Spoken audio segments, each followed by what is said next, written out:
Mas graceful yung landing nito. Ayan o. Yung kanina bagsak lang eh.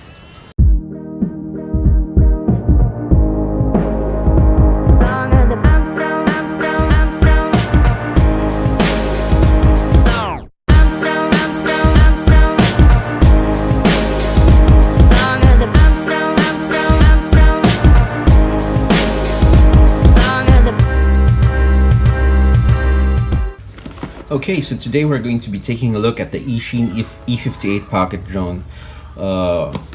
This comes in two variants, the 0.3 megapixel version or the VGA version and the 2 megapixel or the 720p version. So let's take a look inside the box.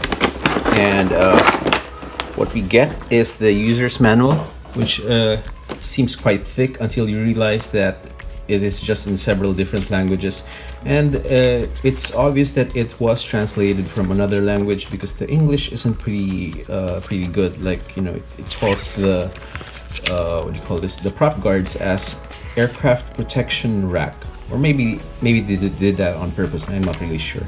We'll put that aside. So you can see that the Eachine E58 is actually quite small. We'll take a closer look at that in a little bit. But you get the Eachine E58, and then you get a controller or the transmitter with that, a screwdriver, and a couple of spare props, and a USB charging cable. So yep, and some aircraft protection racks or prop guards basically. So we'll put that aside for now and take a look at the actual unit. So first impression is that this thing is pretty darn small. So it fits in the palm of my hand. And if you haven't seen my review of the Visuo XS809HW, you should check that out in the description below, or I can put up a card up there. So here's the Visuo.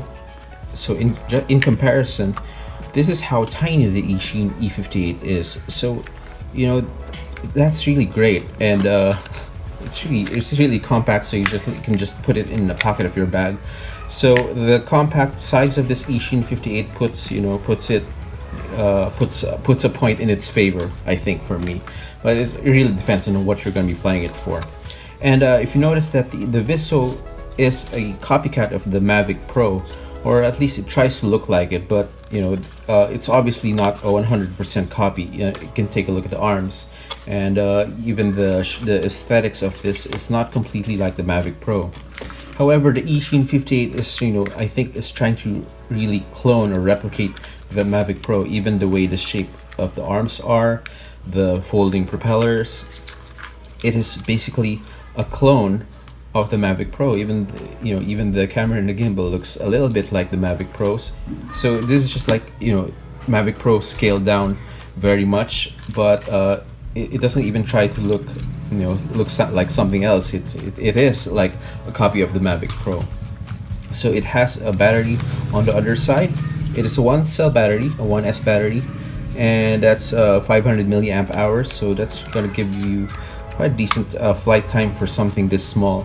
And since I got a 2 megapixel version, it does come with a SD card slot, so at least your video is not going to be very choppy, since it records it directly onto the SD card instead of transmitting it via Wi-Fi to your smartphone. Coming up to the motors, you know, initially I am thinking this might be like brushless motors, but you know, to keep, you know, the price of these toy quads down, the motors are usually brushed motors, and those are probably maybe 715 motors or 8520 motors. I'm not sure. This is quite small. So yeah, so I checked on Banggood. You can buy a replacement arm, and it does come with the motors, and it just has two wire leads. So that is definitely a brushed motor. And if you don't know the difference between a brushed and a brushless motor, well, a brushless motor doesn't wear out, or you know, it lasts very long, unlike these brushed motors, which, you know, in time, maybe in a few weeks or a few months, they are going to wear out pretty soon, depending on how often you use your drone. Also, do check out my other video on what the best drone is for beginners, and I talk a lot about different kinds of drones like the aerial drones, toy drones such as this one, and also aerial drones like a DJI Mavic Pro, which this is copying. So let's go ahead and take a look at the transmitter. Alright, so just like the drone, the transmitter looks pretty much like a Mavic Pro or a DJI Spark controller, and it has folding antennas. And you would think from the design that this folds out to the side like in a Mavic or Spark controller, but actually you pull this down, and this is where you I'm not sure if it's supposed to do that, but anyway, you put your smartphone there, and this is where you put your smartphone or your FPV feed. So like the Visuo, all of the sticks go back, are spring loaded and go back to the center. You know, the sticks are typical toy grade sticks, so nothing remarkable about that. It has one touch takeoff and landing features, and this is supposed to be for the camera, so we will try that out if you can control the camera while it's in the air. So that's pretty awesome. So again, like the Visuo, you don't really control the throttle on this drone, but rather you control the altitude, because this is an altitude hold model. So when you press up, it goes up. You press down, it goes down. So simple as that.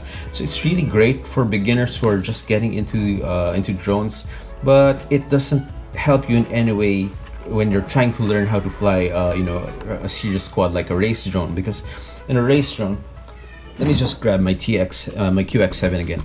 In a race drone, the throttle does not go back to the center, because you have to actually find that right mix of propeller or thrust of your propellers, and find that sweet spot where it hovers or it takes off. Maybe at, you know, with a typical race drone, you don't even go to 50% to take it off. So somewhere there, when you're just hovering or cruising, it's maybe like 25%, 30% of your throttle.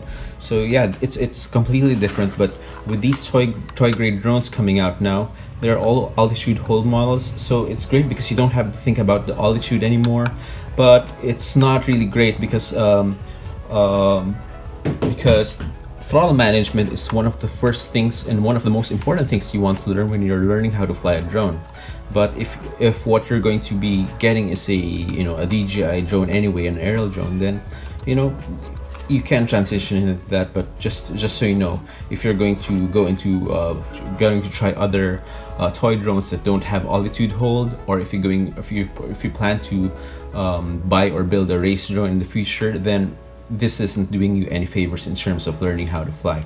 Anyway, so that's it for the unboxing of the Eachine E58. We will charge the battery up and take this out to the field, and let's see how it flies. And especially since this has a smaller size than the Visuo, it's a very tiny drone.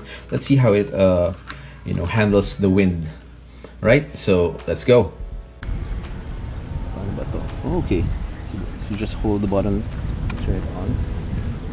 Barely fits. Okay. Alright, so we are connected, and let's try taking it off. How do we take this off? I don't know. Okay, sorry. Alright, pressing the takeoff button now. Alright, so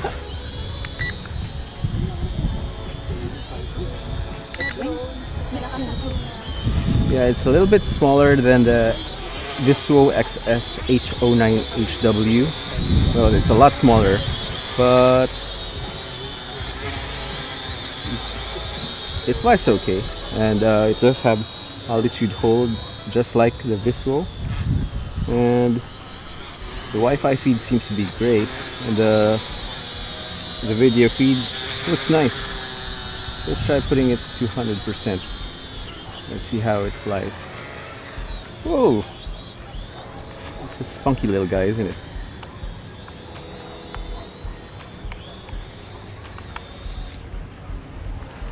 Nag-disconnect.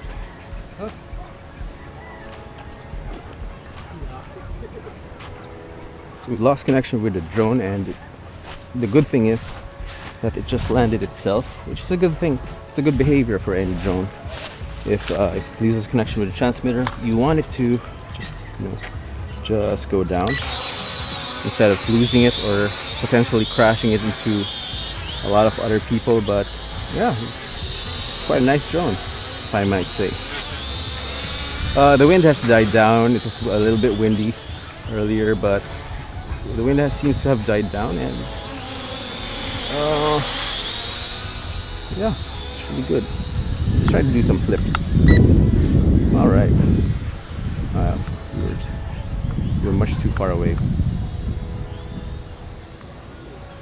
All right, so we seem to have been getting some disconnect errors, and with a Visuo we did not even encounter at any point that our drone disconnected. But even if we weren't flying this too far away, we've been having some problems with the connection. Aesthetically, the Eachine E58 does look a little bit better because it does look a lot closer to the Mavic Pro, which it is copying. So let's try taking it off again, and let's do some. Whoa. Okay. All right. Let's try doing some flips again. All right. So to do the flip button, to do a flip, you just hit the flip button combined with stick input. All right. Doesn't seem to want to do any flips right now.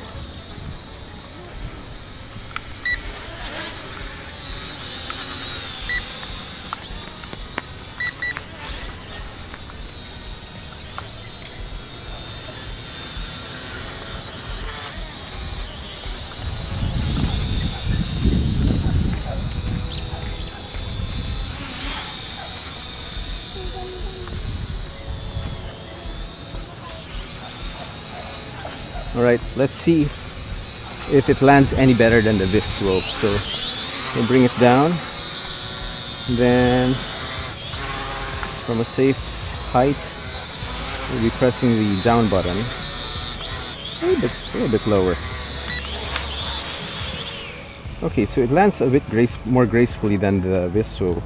If you can see that it does lower its throttle first, so it doesn't just drop to the drone. So let's try landing again. So it's a little bit more graceful than that.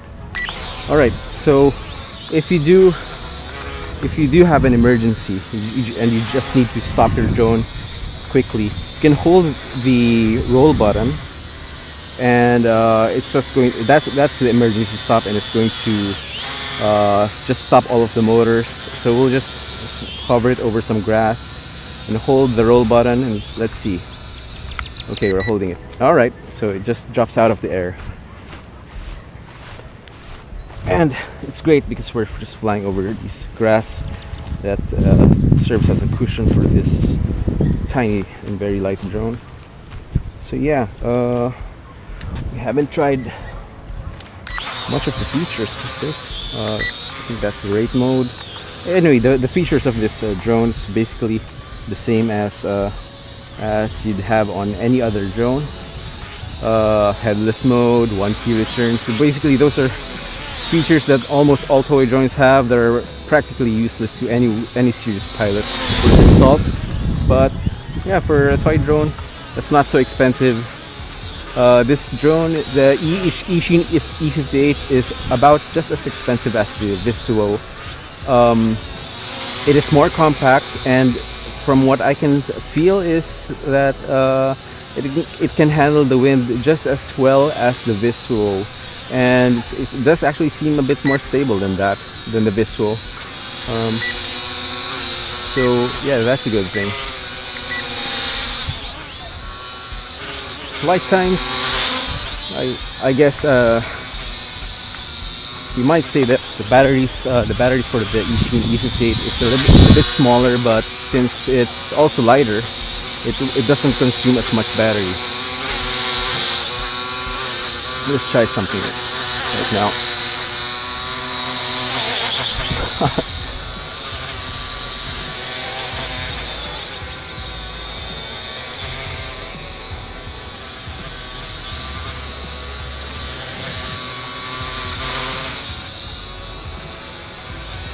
Mas graceful yung landing nito.